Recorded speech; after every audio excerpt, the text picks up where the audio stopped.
Hey guys, my name is Ryan. And my name is Miska. And welcome to Overwatch Central. So this has been a topic of discussion since before Overwatch was even out. It's been an underlying cause for concern for a lot of people, but now it's potentially about to resurface in a big way. Ghostly Gamers have done weekly tournaments throughout the closed beta and have returned with the game launch with a couple of rule tweaks.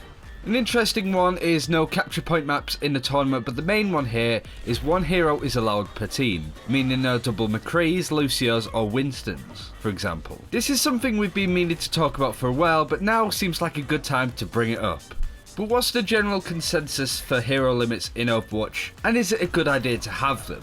Lots of people think that this is a really good idea, and lots of people think it's a bad idea. Blizzard have had this stance that hero switching and composition should be free and not held down by any rules or limitations. It's designed around the dynamic hero switching and synergizing with your team, and to them, that does include doubles of the same hero and even more in some cases. We've seen triple soldier on a defending team in the past in a tournament final, as well as diva spam back in 2015. So this is something that Blizzard are constantly looking at to make sure that the game is not only balanced around heroes individually, but also more of the same hero on the same team. So what a hero limit does is prevent some of the current meta team compositions to be run, and also keeps people from picking multiple heroes that are currently strong and popular, like double Lucio or double McCree. It's essentially a way of changing up the meta in an attempt to create a fresh experience. This can also be useful to experiment and see if a hero limit is something that works or not, so the players, community and even Blizzard can have a think about it and see if it's something that should be officially present in the game. Other hero based games such as MOBAs already feature this, so maybe Overwatch should choose the same path. With a hero limit, some also say that the game would be a lot easier to balance.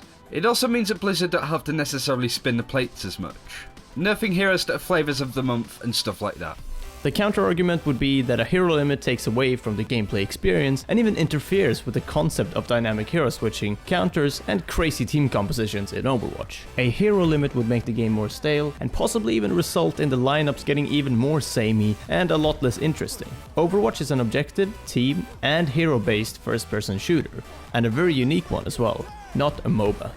So our general opinion of the matter is kind of a boring answer to begin with, but it really is a wait and see kind of thing. So far we see very little counterplay in competitive Overwatch. It really does sort of wind down to who plays Lucio, Winston and McCree better, instead of who has a better strategy overall and team setup. But if we do see a similar thing in hero limit games where the teams are basically a mirror matched lineup every single time, then there's no point to having a hero limit. People in ranked and quick play will also mimic these perfect lineups that they see in tournaments, and the game will become very stale and very boring very quickly. It's like saying that you can only use one certain flank in a game. Everything becomes very predictable, and Overwatch is a crazy hurricane of a game. Limiting it in any capacity like this I feel would be a bad move. It's one of those things that you just gotta let it be free and do its own thing. But if we do see a lot of counterplay and dynamic hero switching in the games, then who knows, it might be worth implementing.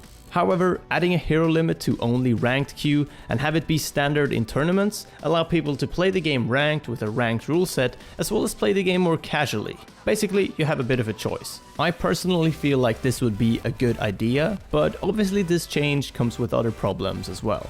People might not want to play ranked because there is a hero limit, some wanting a hero limit in quick play too, and then this possibly resulting in splitting up the game modes into more matchmaking playlists, which in itself results in longer queue times, etc, etc. Essentially, changing anything now means that you change the base product, and you have to make sure that everyone's happy with these changes and make sure that you also communicate them well to the entire community. The last thing that Blizzard want is people regretting ever buying the game because it's been changed and it's basically not what you bought in the first place. And that's it for this video. Thank you very much for watching. We've actually set up a little bit of a poll in the YouTube card system, which should be showing up on your screen now, to ask whether you think there should be a hero limit or not in Overwatch in any capacity. Do also let us know your opinions in the comments below. And also, sorry about the lack of gameplay on the channel recently. There's plenty of stuff worth talking about at the moment with the game launching, but we'll be starting to play the game a lot more on the channel with a couple of light twists to make it a little bit more interesting than just playing the game. We should be hopefully seeing those at the weekend, so do subscribe if you haven't already. Thank you very much for watching, take care, and we'll see you next time.